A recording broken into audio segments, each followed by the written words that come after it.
Welcome back to the Morning Cuppa podcast, and this is me, Alan. To celebrate World Earth Day, today I am joined by Jessie Frahm from Planet 1.5. Jessie is a sustainability consultant and expert in delivering sustainable change for businesses.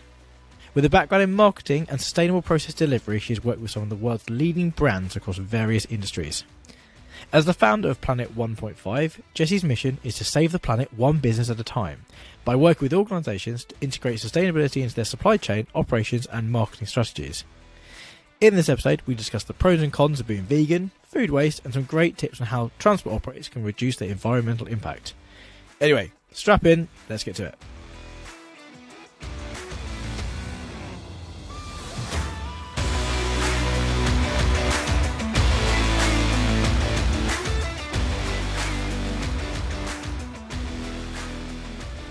Cool. As we can tell with a lot of these things, the technology in our prep is always as it is. So, hi Jess, how you doing? I'm good, thank you. How are you? Very well, very well. Thank you very much for joining me on the pod. This has been. I hope you're feeling better. I know we were trying to record last week and you weren't well, so I hope you're feeling a bit better this morning. I think it's taking the rounds, haven't it? I was like, then my partner, then all my friends and family, everybody just, it went around, I think. Yeah, I've my team have dropped like flies over the last 3 weeks, start of January. I don't know when we'll actually kind of put this episode out, so it might not make sense to anyone talking about this illness. But yes, it's not been a nice few weeks for illness. So thank you very much for joining me. So yeah, we'll jump straight in. Really, I'm really glad we managed to finally get this booked in because I think you've got some really interesting things to talk about, and your background of not being from a transport background, I think is an interesting one to talk about sustainability, because that's obviously the focus of today. So I'm going to kind of throw the floor to you and just go, tell me a bit about yourself, your background, and kind of how you got to where you are today. Yeah, definitely. Thank you so much. Yeah, I'm not from the transportation industry, but that is not to say that I don't have an opinion on it when it comes to sustainability. So we can dabble into that. Yes. My background is actually not sustainability either. I started out studying something as dry as finance when I was at university. And then when I moved to London, I'm originally from Denmark, I started my career in marketing. So I did about coming up 10 years in brand and marketing, just having a lot of fun working with a ton of different brands inside Unilever, Disney, insurance companies, banks. So really done the rounds. And I think all the way through doing that, I had this little devil on my shoulder saying, Jessie, this is fun, because it really was fun. But you are also a huge contributor to a greater issue that we are having on the planet. So you fuel on the fire of consumption, and how can you keep defending that? And that just gave me an opportunity at some point, COVID, to stop and rethink and be like, what am I really about as a human? So I signed up for a Cambridge University course. I studied sustainability because it was something that was always on my mind that I wanted to transition into, but I didn't really know how. So studied that, did a load of other qualifications on top just to kind of, ease myself into it. And then one day I just took the leap and said, you know what I do have is great communication skills. And now I have a bunch of knowledge, and I worked with big corporations before. I must be able to combine this. And then found some good partners, and we teamed up, and I launched Planet 1.5. And today we help rather large, but also sometimes small organizations transition into the green agenda. And I'm really passionate about it. And it excites me when I see that we have a conversation and that trickles straight into the business actually taking action. I'll say I have this particular one example I always refer to. Last year, we worked with a big construction company, and they never asked the question, where's our timber coming from? And I said, well, but we can see from your procurement list here that it's coming from potentially the Amazon rainforest. It's coming from Brazil. Maybe you should question that. They're like, oh no, it's coming from up north in England. I was like, no, that's just your supplier, right? So the fact that they started then changing, I just think is a huge win. So having those win under the belt is something that really excites me. I think that's action. I think this has got loads of issues, socioeconomic issues, sustainability issues, mental health issues. We can talk about it. We can preach about it, but unless action actually happens, it's kind of pointless. And sort of being able to action what you're talking about and actually see real change, I think that at least that's what drives me forward. As what you're saying, someone actually saw something and made a difference and made a change. I think it's really, really exciting. Exactly. And it got to be one change at a time.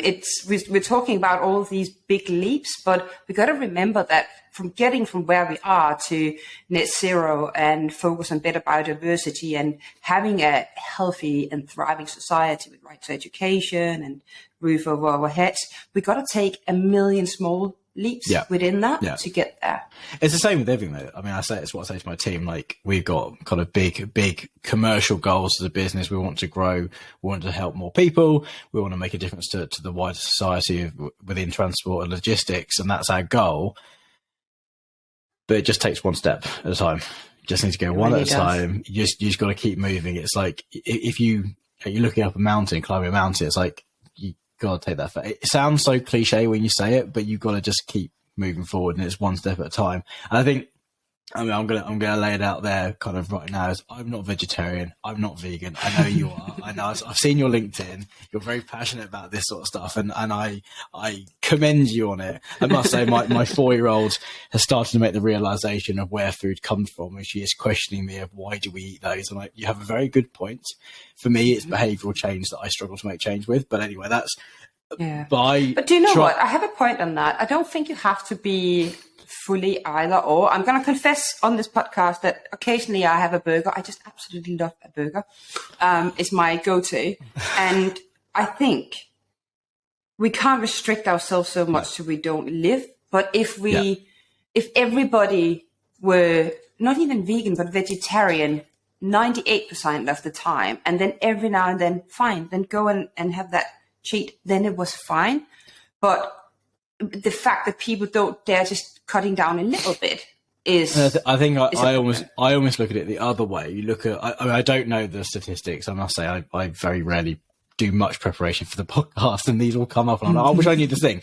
I don't know how many people that say in the UK are vegetarian or vegan, but I guarantee it is in the single digits %. I would have thought, looking at society. I think it's. Vegans are very loud about being vegan. It's a bit like being a middle-aged man running a marathon. You know, if they've done one, they'll tell you about it. On a bike. Yeah, exactly the same thing. I mean, I run marathons. I'll tell everyone about that I run marathons because I am a typical white middle-class male that does those things. But anyway, the point being is, I don't think there's as many vegans, vegetarians as maybe meat eaters. And then screaming and shouting about it is great, but actually, if everyone in society went vegan 10% of the time, it's probably as good as 10% of the population being totally vegan. Yeah. I think it would definitely move the needle. I'll say there's being vegan or vegetarian or very limited is one side of the issue. I like to say, I don't know if it's an even bigger, but at least getting up there issue is our food waste being a massive problem. Yeah. So if we could solve that, then we wouldn't have the problems either. We're producing more food than we can collectively eat on the planet, but still we are having, I can't remember the right numbers, but we're having so many people being malnourished and not getting the food they need every single day. And it has to do with distribution as well. So getting the right distribution challenge out, getting it to the people that need it. Which does link in with the transportation space, I guess. Looking at how food gets around. So it's all part of the system that we exist in. Just a quick introduction to the show quickly. I just want to let you guys know of a brand new product that I am super proud that we've launched over the last couple of months. The Transport Managers Collective, or TMC for short, is a digital community of TMs to share best practice and ultimately improve safety and compliance on our roads. Not only that, it's been designed to foster close, meaningful connections with other like-minded individuals to help improve your own mental health and reduce that sense of isolation that many TMs face in their professional roles. As I said, I'm super proud of this community. So do go check it out by going to www.tmcollective.co.uk. Anyway, that's enough from me. Now back to, me. But yeah, so I mean, in a nutshell, we've sort of gone through kind of your journey from kind of education through to Planet 1.5. But what is Planet 1.5? What's the mission for your company? So the quirky mission is saving the planet one business at a time. That's the mission statement, but I come from marketing as well. What that means in action is going in and helping businesses rewire their current strategy so that they're not necessarily compromising profit and revenue, because I am a true believer that we need profit and revenues in our businesses to actually put things into motion and action. It just requires money. That's how we build our society. But help business leaders understand that sustainability is also a risk exercise. So it is monitoring implications that could hit the business from a sustainability perspective. An example I always use is the car industry got paralyzed for a few years back because there was a flood hitting some of their production warehouses in Thailand, which meant that there was a very specific component they couldn't get. And that simply meant that they couldn't produce and sell what they needed. So that's a risk issue, right? So that's a business implication. And then on top of that, you also need to earn the right to operate in your local environment. If you are depleting the oceans for fish or putting up windmills, as an example, which goes in and interfere with the biodiversity, that will take away the jobs from the local fishermen. So we need to make sure that that's not happening. So how are we ensuring that our presence and impact are not inflicting negatively on the people and the environment we're having around us? So risk mitigation of the business, but also risk mitigation of the society and local environment.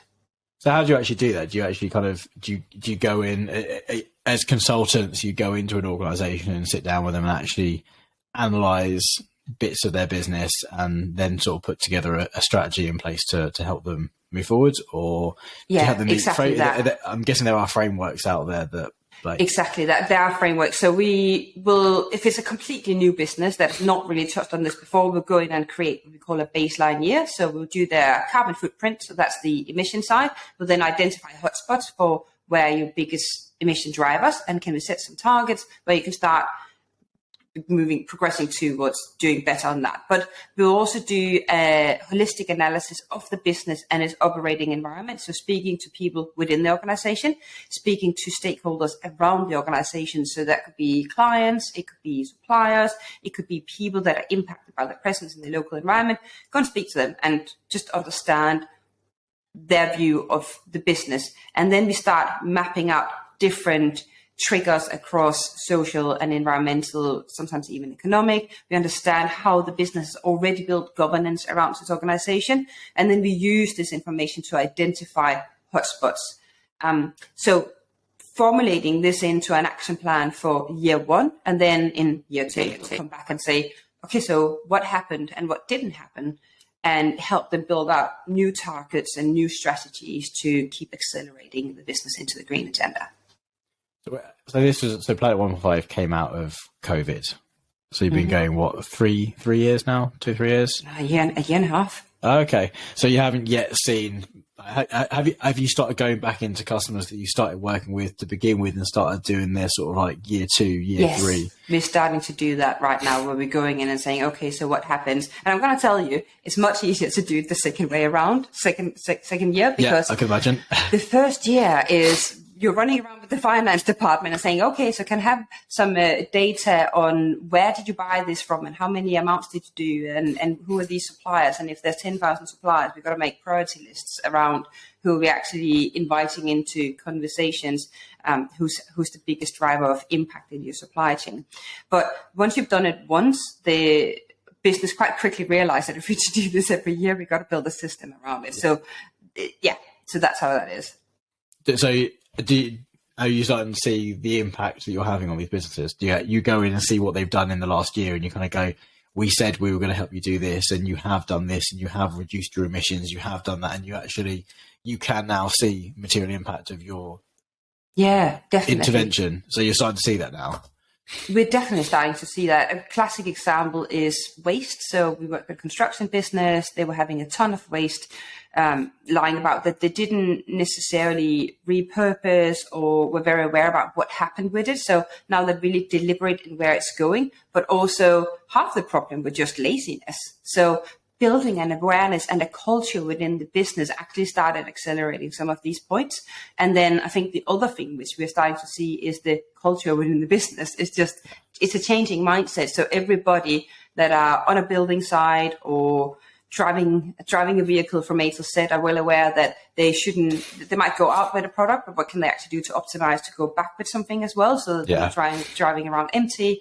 And that has a real implication of revenue as well, because obviously there's a whole host of products and platforms out there that help transport operators fill backloads. So they've got a vehicle going 300 miles away, and they'll then find something to bring back to where they were coming from. Because from a commercial point of view, it's like, well, it's dead miles. You don't get paid for that return load. So you're not just costing you money, you're obviously having an impact on your emissions and stuff. Whereas if you can make commercial revenue back, obviously that's great for business as well, and doesn't reduce your emissions, but it makes the most of the emissions.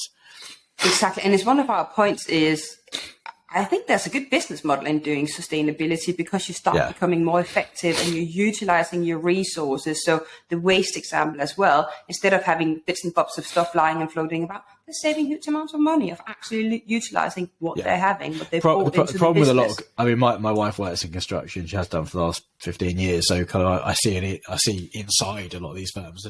They'll overorder by 10% for wastage, and you'll get, and that's fine if you're like ordering things like timber when you make a mistake, or kind of aggregate where you might mismanage volumes. But like these companies will overorder like 10% on doors. It's like, well, you only need 100 doors. Don't order 110. Like you're not going to make a mistake, and that sort of thing. And again, I know we renovated our house a few years ago, and we got a lot of our materials we got on various Facebook groups, and I can't remember what the platforms are now, but you can go, construction firms will just go like, this is waste, come pick it up. Yeah. Like, we're not going to use it. Don't charge for it. Just say, because obviously they got to pay to dispose of waste. So it's saving them money.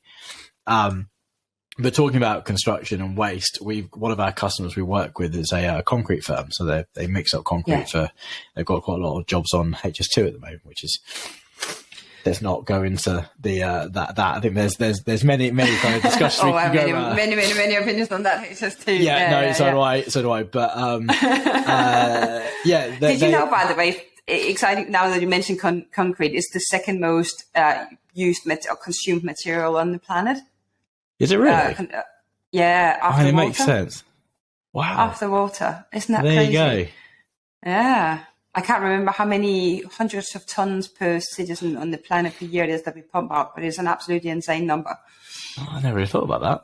I say we a lot of our customers are working in the construction space and working with aggregate asphalt and concrete, so it makes sense. What I was going to say was so they'll sort of send a truck with pre-mixed concrete, and the customer will order 12 cubic meters or whatever of material. He'll pour it. They'll only need 11, and they've ordered 12. He can't reuse that concrete. So what would normally happen was he would just basically pour it on site, and that is their problem to deal with.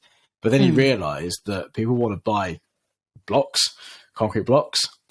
Farmers want them. People like road users want to use them to block off like driveways and stuff. So he bought some molds.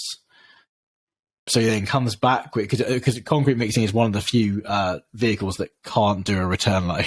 You can't fill it up from site and bring it back. So it doesn't quite work. So he brings the material back, pours it in the mold, and suddenly you've now got a concrete mold that you've got zero wastage.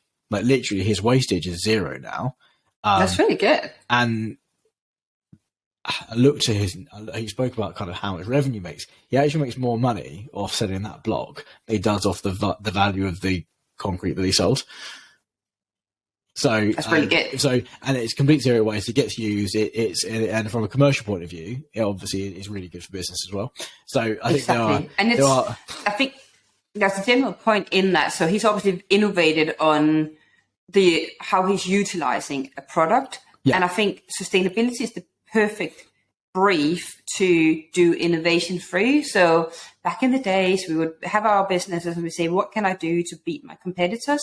And I always refer back to when I work with creative teams in marketing, we'll give them a brief to try and achieve something. So this is your creative brief to say, you have your business, but you need to look at your innovations from a sustainability point of view. What can you do to go greener and beat your competitor? So that's the brief. And I think that gives you a focal point, which is really strong. Yeah. I think it can get very overwhelming of like, oh, net zero or like sustainability or like reduced carbon footprint. These are all really big, scary things for a business owner to focus on. And sort of, giving a focal point to help people kind of rally behind, I think is really important. So we spoke about, I want to touch on it briefly. We spoke about kind of frameworks and things that accreditations and sort of like standards that businesses can aim for. I know when we spoke in our sort of pre-podcast brief, you mentioned a couple. I wonder if you could just quickly, just very briefly touch on them, because I don't think they are relevant to a lot of our target audience because of their size and scale. But I think potentially mentioning them and discussing them in brief might not be a bad shout if anyone wants to go and research and have a look up what they stand for and these things. So definitely. And I'll also say it might not be that you by law has to apply with some of the frameworks. I will mention them, I get to it. But we're seeing with some of our clients that commercial consequences starting to kick in because they might be medium-sized businesses, and some of the ones they're doing business with they have to comply. So the lens they're looking at the supply chain with is going through these frameworks. So even though you're not demanded to do everything to a T and comply with it, having some sort of awareness can definitely help you position your business towards these bigger players that you're trying to get business from. So there's an absolute overflow of frameworks that you can dive into, but I will mention the main ones. So GRI is what I'm a sustainability professional under, and GRI stands for the Global Reporting Initiative. It is a report that businesses will usually publish one time per year. They usually do it while they're doing their financial statements as well. So they publish it either side by side or as an integrated report, as we call it. You could say that that's just a dusty document that will lie in a drawer. What I think is exciting is actually the process of how you produce the dusty document. And you can then use it as a compass to navigate change. So it becomes this handbook for employees, your expectation for suppliers. It becomes a very clear roadmap of what targets you have decided to focus on and what might come later. So that's what that is. And it goes across social, environmental, and economic, and it's a way of establishing governance around your business of how we're actually going to get from A to Z. So that's GRI. If you are operating in the European Union, they have in the mid of last year confirmed that it will hit about 50,000 businesses that will have to comply with the CSRD regulatives. So that's, again, disclosures. What's interesting is that they haven't launched them fully yet, but it's been written in collaboration with GRI. So if you are looking at GRI, you will be complying with CSRD as well. You'll be on the right track. So that would be where I would put my focus because we are in the UK/EU. If you're going to America, they are using what's called the SASB framework, so SASB. I have a personal little but with that one. SASB is predominantly focused on securing the business in terms of risk management. So we used the story before around the car industry being hit by floods, and then you're making sure that you are managing risks around the business so you can be operative in 10 years. SASB is not as much focused on actually risk assuring the local environment and society in which the business is operating. That's why I chose to go with GRI, because I just think that's the only right way to do it. Otherwise, we're never going to progress into the right direction, right? So there's that. Then other than that, if you're really ambitious, you can use the science-based targets to go out in public and say, we're having a carbon-focused target that are really grand that we're trying to achieve, and then the world is kind of keeping you accountable. And then there's other smaller frameworks. So B Corps is very much for B2C. You might have seen when you're buying a bag or some clothes or something that they're B Corp certified. So that's a whole process as well, similarly to GRI, but just different, right? With this focus, where businesses are going through it and then they're getting this accreditation to say, you are now. So B Corps, is that mostly just environmental, or does it cover the whole sort of socioeconomic? It covers the whole RAM as well. Okay, because I saw on LinkedIn recently that Brewdog lost their B Corp status. I know, isn't it fantastic? Do you know what? I have sometimes been a bit provocative as well in my social media clients, that I'm not the biggest pro speaker of B Corp, and it is with the history of them not booting out Nespresso, Brewed, or businesses like that. It seems like anyone and everyone can get this accreditation, and we've got to uphold some standards, and it's their responsibility. I also say, I don't think Brewed Up got booted out, but they ended up, it was kind of a silent agreement between like, this is not really working out, let's break up for now at least. I think B Corp should have done themselves a favor and literally just kicked them out, because they have better standards than that. What's your problem with Brewdog? Well, we just gotta start treating people nicely around me, shouldn't we? I mean, you can't say that you are doing all the right things for the people on the planet and then you're not treating your employees well. It just doesn't work. It's a holistic approach to be a sustainable business, right? You can't. I find it very difficult, because I say a big beer drinker. I like craft beer. I've got a friend that runs a brewery.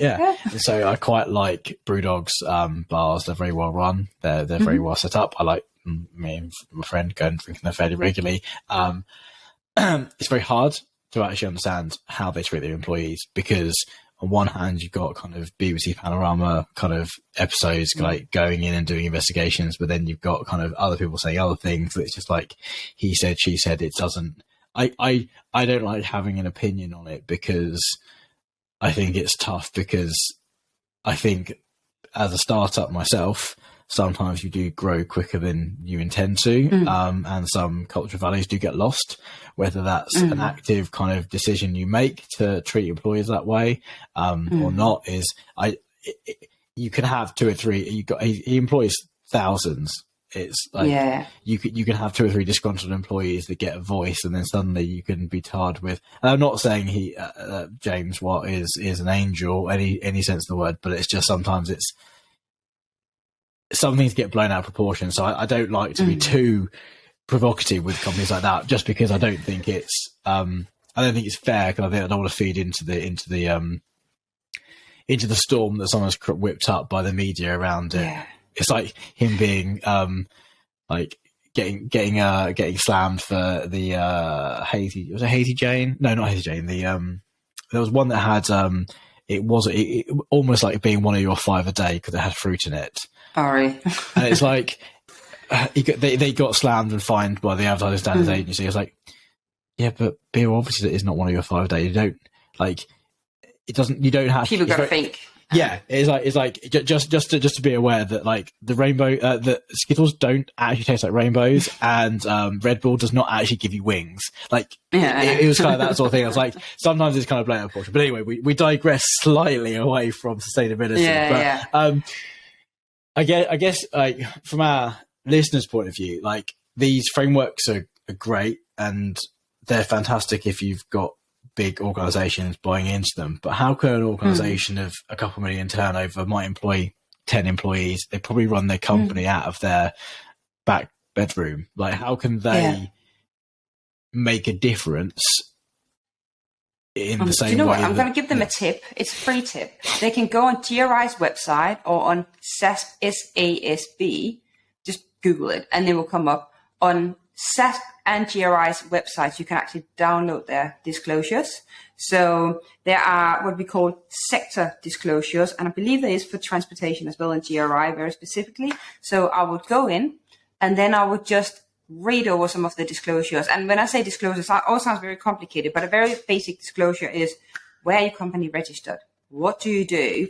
How many employees do you have? And then it goes further into what are you consuming within X, Y, and Z. And if you're looking at the sector disclosure, it'll be very specific in the questions. So without sitting down and writing a full report, if you just are seeking inspiration to what your business can do, download it and just spend like one evening in bed just skimming through and cross out points where you're like, actually, I could think a bit more about that. I could think a bit more about that. And then discuss that at a board meeting or with your peers and employees and say, I figure these are actions that actually applies to us. How about we start just implementing some of that? I think it's a really easy way to get started. SAS has some really good disclosures as well. There's overlaps in some of them, but just if you want to go a bit broad and do your research, that's two good places to go and just draw free inspiration. Okay. I think I'll put links to those in the show notes so people can find them. What sort of things? I mean, we can discuss it now and people can hear our process of what we would talk about. I think you sent me some notes. I did. Yeah, do you want to? There you go. There you go. I sent you a whole list. You did. I realise I'm actually looking at my emails to you, not your email to me. Let's find it.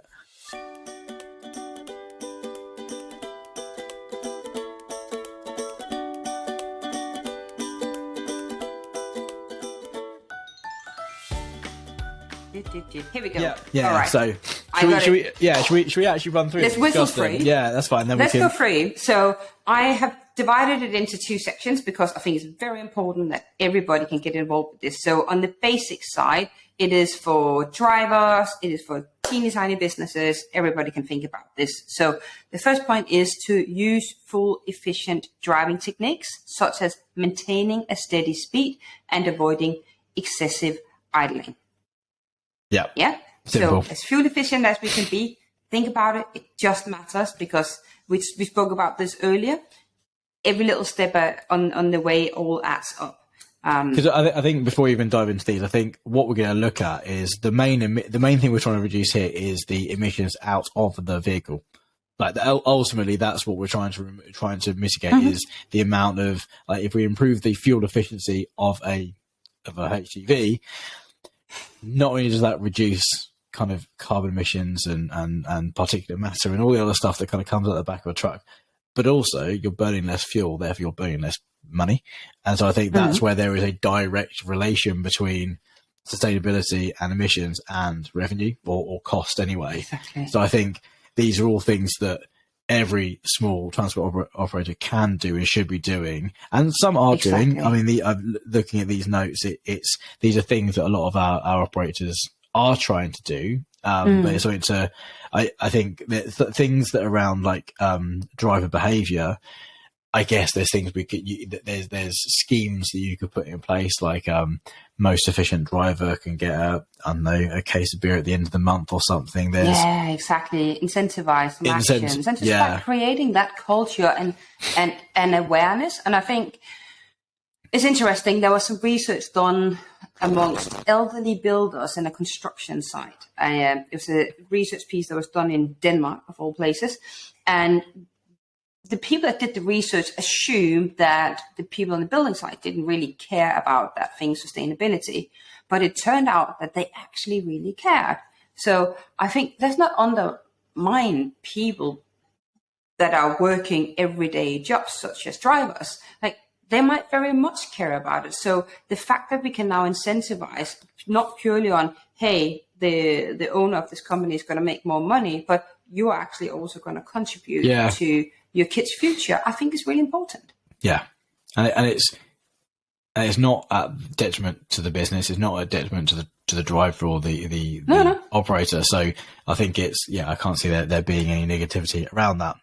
So exactly. Fuel efficient driving techniques, we said. What other things could operators do then? What's point 2 on this? It's something that speaks a bit to the same, but planning routes in advance. Yeah. So unnecessary miles driven is unnecessary fuel and wear and tear on the vehicles. I also think it also looks at the type of road you're driving on. So I know that on Google Maps in the last few months, they've rolled out, you can go, you can load in your vehicle type and it can tell you which is the most fuel efficient route. because obviously really? some vehicles like diesels are far better at driving kind of at a steady speed at kind of on motorways, whereas petrol not so much. So if you drive a diesel vehicle, it will encourage you going onto motorways and A roads with less kind of roundabouts. If you're a petrol car or a hybrid car, it will look at the routes that will use more of the hybrid technology than maybe the petrol engine. So I think Google has, I mean, okay, let's not dive into our ethics on Google. That's a whole other conversation which we're not going to get into. But I think, and obviously I know operators don't use Google to plan their routes. They have like specific map systems that do this, because Google is not great for that sort of stuff. But exactly. I think, and then the backloading, which we touched on as well, as a part of that, making sure that not only are you efficient, but you're also driving around with stuff loaded. Yeah. I think I must say, just as an aside, and this is kind of just something that I went to a conference pre-COVID, if you remember those times, up in Scotland. It was a sustainability and emissions. I can't remember what it was called, but they did a variety of studies. It was quite academically driven. It was how it was then impacting local governance, which was really interesting. Most people find it dull as dishwater, but I found it really interesting. And they were looking at the impact of emissions at a local level, not just at a global level. And they were looking at particulate matter and NOx and all the things that are really bad to go into your body at a very local level. And they were looking at, I think it was a high street through a local town.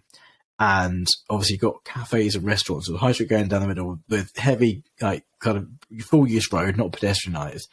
And they had a pedestrian crossing with a traffic light.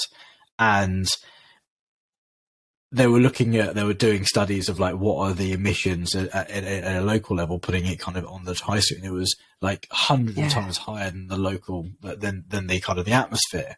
And obviously it's because cars going down or vehicles going down doesn't necessarily disperse. But what they realised was it was actually not just that, it was because they had traffic lights and lots of traffic that caused vehicles to idle. And so that was the reason. So what they did, and this is the impact of this study that had on local governance, they removed the traffic lights.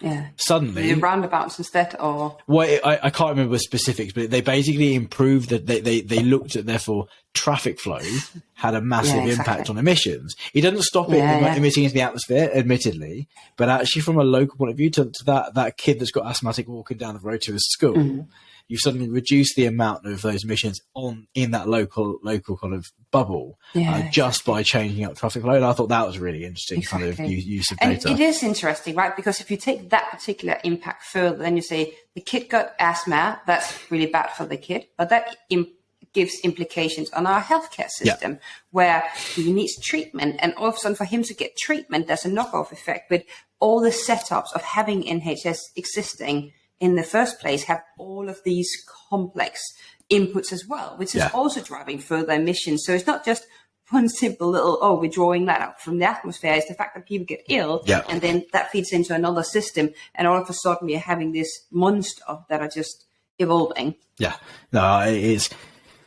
The Earth is a closed system. Everything kind of, it does, nothing goes anywhere. So it's such a complex web of things that go on that, I mean, these things don't work. The real world, things don't work in isolation. Things are also interconnected. Exactly. I think. Exactly. Yeah. And we talked a lot about obviously the fuel and being efficient, but the other thing is that the vans and the trucks, they have to be built in the first place. Are they built in and sourced from an ethical supplier where they've build it in the most sensible way? Have you utilized it as much as you can, and you're not just upgrading before you actually should be upgrading?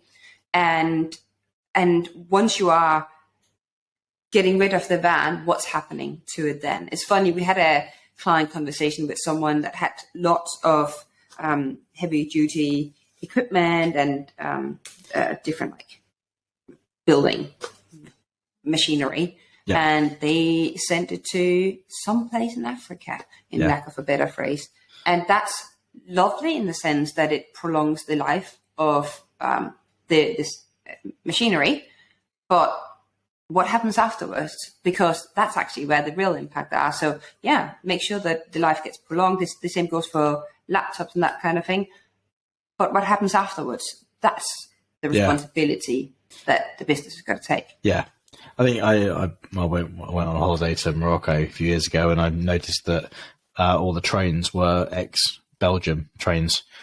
They were end-of-life kind of Belgium intercity trains, and they've been shipped out to Morocco to be used as like extend the life of them. And I think, and you do get a lot of a lot of HGVs, there are a lot of tippers when they don't meet. And I think it's kind of a double-edged sword, because the reason a lot of people replace them is wear and tear. They get more expensive to own, but also they become less efficient.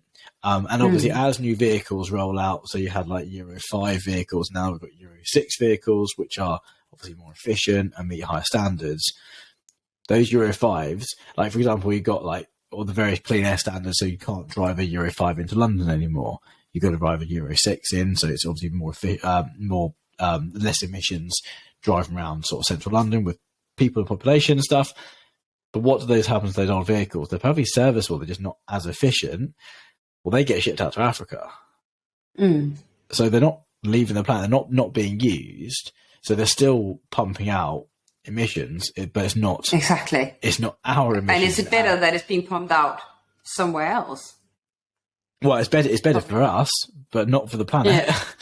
Still going, still go into the atmosphere. And so I think yes, I think kind of from a commercial point of view, selling it to somewhere to African countries that will make use of them and then actually extend their life is great. But I think it's also balancing that with, well, what emissions are they emitting that maybe a newer vehicle wouldn't do had they bought a new vehicle? So I think as I say, it's a complex web of it really things. is. Yes, yeah. That's why we haven't sorted it yet, right? No, and I think like you get some of the eco warriors. Ban HGVs, ban petrol vehicles. It's like, well, diesel vehicles. Like, yeah, okay, but how are you going to get your frappuccino in the morning?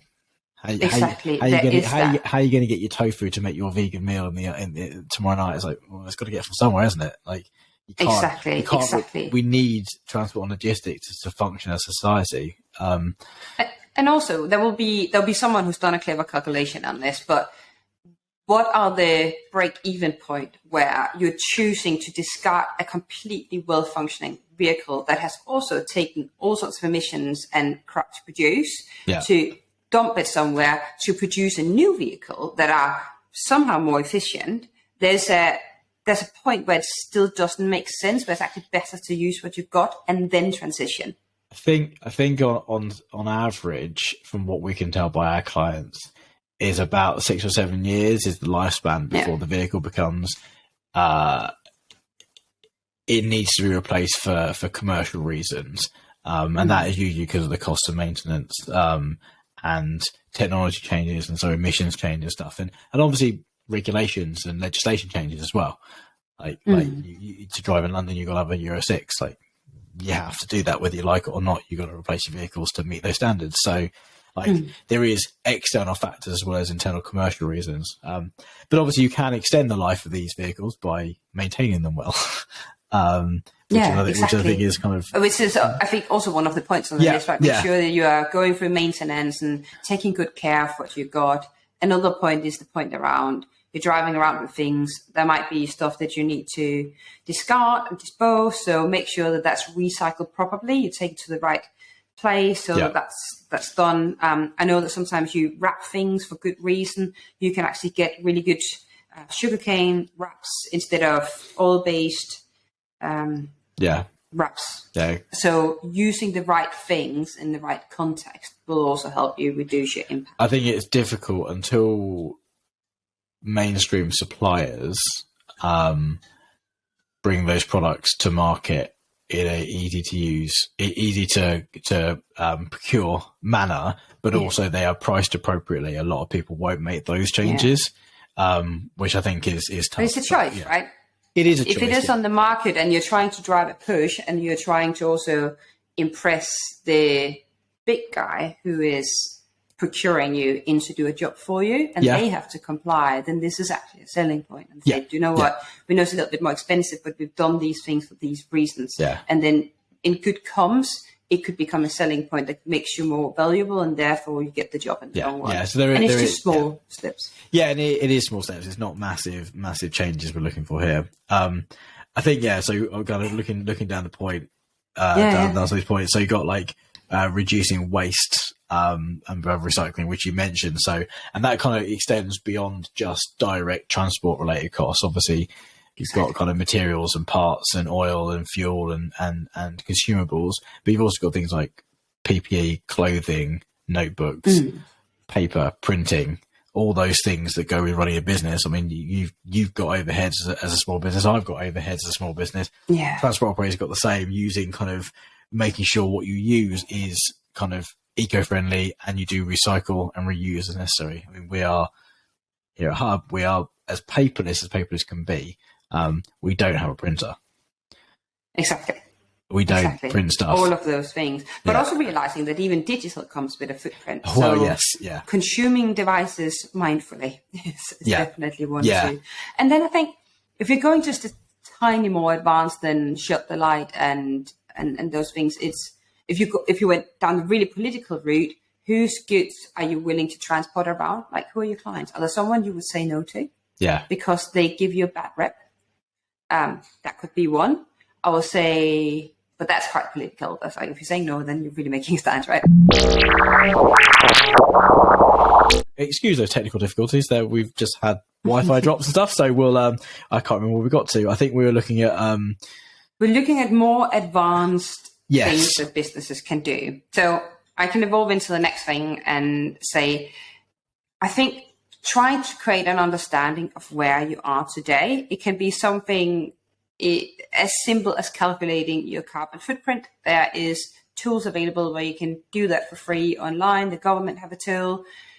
So just Google it. How good are they for transport operators? Because it's quite hard, because we as part of our product, our platform, we have a fuel tracker so people can actually calculate their emissions. Because it's all based on fuel efficiency, like liters used, all that sort of stuff. So we've built that within it. I don't know how good the government ones are for working out kind of. I haven't used them for that industry, so guilty on that. However, I will say if you can get a good guesstimate, and we always say this to our clients anyway, you will never get it 100% right. Anyways, the important part is that you just create a step in the ground and somehow baseline and say, okay, this is our starting point. It's imperfect, but that's okay. It gives us a base to create change from. So you get a somehow understanding of where you are, and then you start building on it. I think that's good enough. I think I say within Hub's platform, we have a fuel tracker which people put in their fuel usage, and it automatically calculates their tons of carbon emissions per vehicle, per year, per month. And so I had one customer could see like emitted like 100,000 tons of CO2 or something last year, which is normal for a small operator. I mean, they're driving thousands of miles a day. They're doing their job. But then you see a 1% improvement on that, and that's a big material impact. Exactly. And then the other side is that's obviously the emissions, but what are you doing on social? What are you doing to take good care of your employees? What are you doing for people around you? Are there some initiatives you could see? Could you create job opportunities for people that might not have an opportunities in the past? So what can you do to take responsibility? Because social is just as important as the environmental. Yeah, no, I agree. I think it's something that a lot of people, I think not our customers, but you do get the view that a lot of operators see drivers as just steering wheel attendants. They there, sit there, drive, which is so unfair, because you ain't got a bit. You can have the best trucks in the world, you can have the best customer service, you can have the best website to order things from, you have the best systems. You haven't got people driving the vehicles, you've got no business.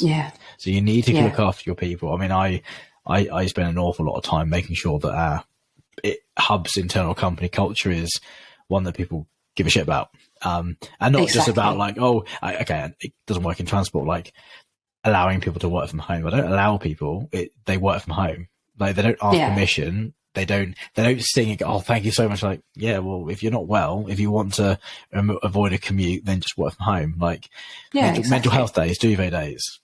I employ a lot of Gen Z, admittedly, and so they are more in touch with their emotions, and they're happy to talk about them. We talk about, we've had issues in the past where people have come in, they've had something's gone wrong at home, or they're struggling kind of emotionally. We'll stop a meeting. We'll call an end to the meeting. We'll go and deal with that situation. I am only their boss. I'd see them as friends, but I'm first and foremost their boss. I can't solve the problem, but I can at least allow them to talk about it and sort of help. Exactly. I think and you can have mechanisms in place around you to help them out. So there's that. There's also what opportunities do you give them if they have something they'd like to excel in? Are you actually giving opportunities for further education, career progress, attracting? I mean, stereotypically, this is very male-dominant industry. What are you doing to attract younger females potentially earlier on before they even make a career choice? What are you doing to have an attractive environment so that it's not just a matter of attracting them in, but also retaining these different type of personalities and people within your business? And I think I've spoken to a few operators about this, and one of the things they say is a lot of people that become drivers really, really like driving, and they really, really like vehicles. So giving them the best vehicles, which is therefore the newest vehicles, helps with staff retention. But that comes back to the point of having the newest vehicles means you're replacing them, and then you're having to and goes back to the original point we were making around are you replacing vehicles too often because of shiny syndromitis? So that's something to be aware of. It's like developers; they want the latest laptop, right? Because that's the cool and they can do the most things with it. It's just and you're precious about your work. Everybody is. Yeah, most people are. I must say, I think developers worth their salt. Obviously, they need laptops, they need machines that can keep up. But I'm talking to a friend of mine. He at one point was at the bleeding edge of technology. He was working on stuff that didn't have documentation, writing languages nobody had, and doing this. It was fun. It was exhausting, and being the latest and greatest is great because Facebook's built on really old technology. The actual Facebook, it's not. You don't build products out of cutting edge, bleeding edge stuff because they're going to break too much. It's too unreliable. Yeah. You actually want stuff that you can rely on. Not quite the same as laptops and stuff, but I think kind of the shiny thing sometimes wears off once you look at the commercial reality. It's like replacing a laptop every 6 months. How the newest thing is not commercially viable at all. I mean, I'm using the same laptop I've had for 7 years. It still just about does its job. I'm not a developer. I'm like that with my phone. Keep it forever. But what I will say then is when you replace, buy the newest you can, because then you also have it for the longest. There's a lot of people being like, oh, you don't have to buy the newest. Okay, if it's a financial issue, fine, I get it. But if you can actually afford to buy the best version of what's on the market, buy that and then keep it for the longest. So I've done that with my phone. So I had my old phone for 4 years before I replaced it. And then this is coming up for 4 years now. And it's slowing down, but it was top of the market. I spent I bought it outright because financially it makes the most sense. So I think it was a £1,000 phone, but I had it for 4 years, which is 250 quid a year. Sorry, so 20 quid a month, 22 pound a month or whatever. So 20 quid a month is what I spend on my phone. My contract is nowhere near what the 80, 90 pound contracts would be if you put those two things together. So and I've had the same phone for 4 years, and I'll probably keep it for another 6 months before I replace it. But then I'll get the top of the range, so it lasts as long. I do the same thing. I'm the same with clothes to a certain extent. I'll try and buy the best I can, and I'll wear it into the ground. To the weariness of my wife, who just get rid of that t-shirt. It's got holes. And it's but it's got a few more wears.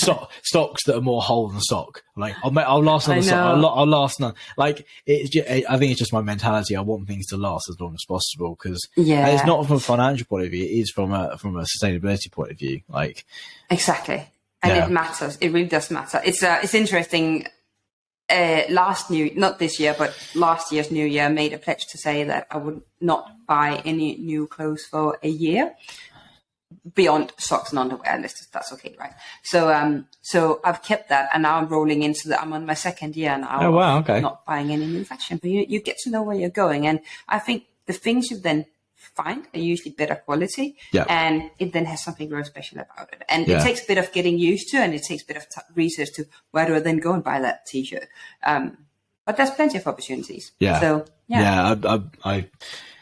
think okay, we're jumping around a little bit now, but I think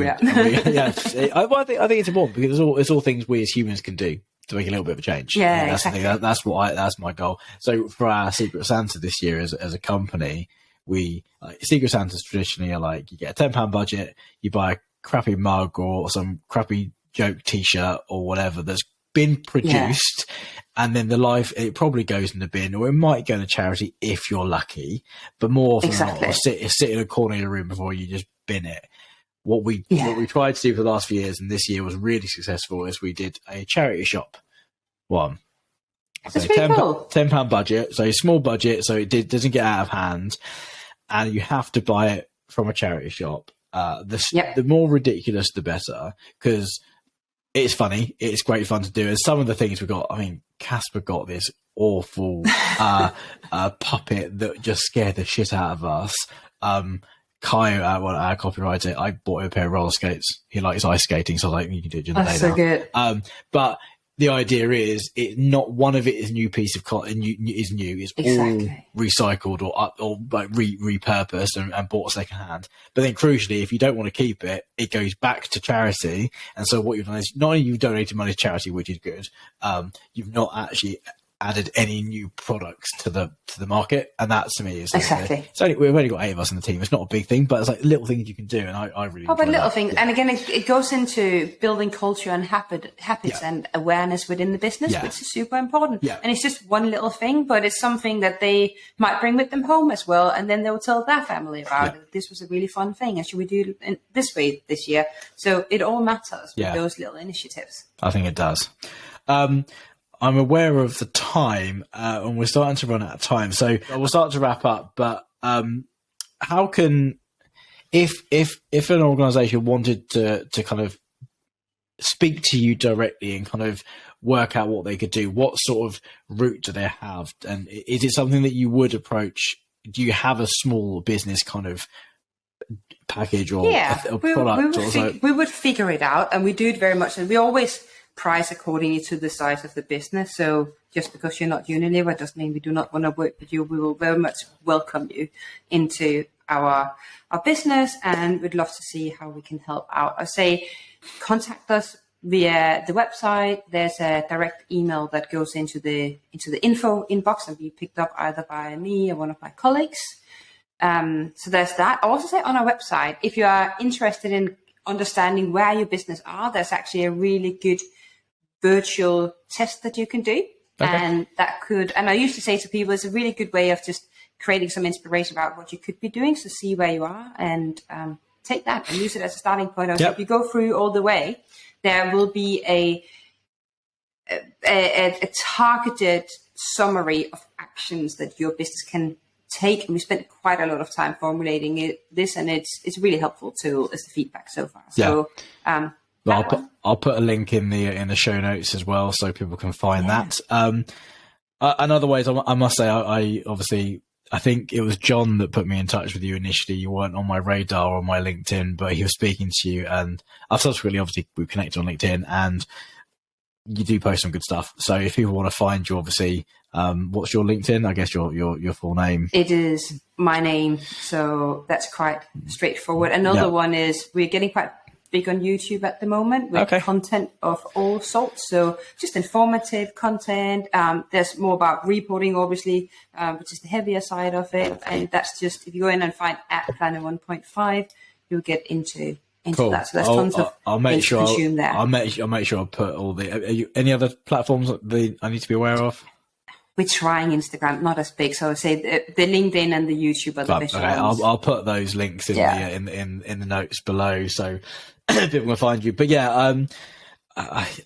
this is, to me, a really important subject. Something I care quite passionately about. So I'm thoroughly grateful you've joined me today to talk about it. As I say, I've really enjoyed this, and all the stuff we discussed will kind of link out to the various websites we mentioned, because I think it is a very heavy subject talking about this, and I think it's important that people do try and understand their impacts and see what differences they can make. So, is there any other final thoughts you want to add before we sum up? Only to say that if anyone has any questions or just curious, there's no obligations, but feel free to ping a message, and I'm always good with my 2 cents if it's helpful. I think there's definite opportunities for us to work in the future as well. I think I've had a few ideas while we've been talking as well. So we'll definitely carry on this conversation off air and see what happens. So thank you very much, Jessie, for joining me. As I say, it's been a pleasure and a delight, and I hope our listeners have found the same. So as always, thank you very much for listening to this episode of the Morning Cuppa. If you have any ideas for guests that you want to bring on or want to recommend, please do give me a shout. Jessie, is there anyone that you'd recommend, actually? I could probably come up with something. Yeah, I've thrown you on the spot there. We'll take it outside. Yeah. Wow, yeah. Yeah. I will always on the look out for new guests. So yeah, please, if you know anyone, but yeah, listeners, if there's anyone you want me to talk to and interview and kind of bring the story on the pod, please let me know. Otherwise, that's it for now. Thank you very much. And thank you, Jessie, for joining me. Thank you so much.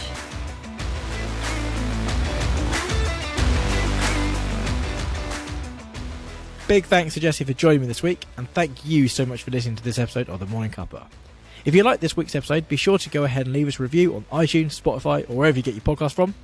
That will help us get in front of even more transport professionals just like you. As always, I do love chatting to other transport professionals, so do go ahead and find me on LinkedIn, Instagram. Links will be in the description somewhere. That's all from me. Once again, thanks for listening to the show. I've been Alan, and this has been the Morning Cuppa podcast.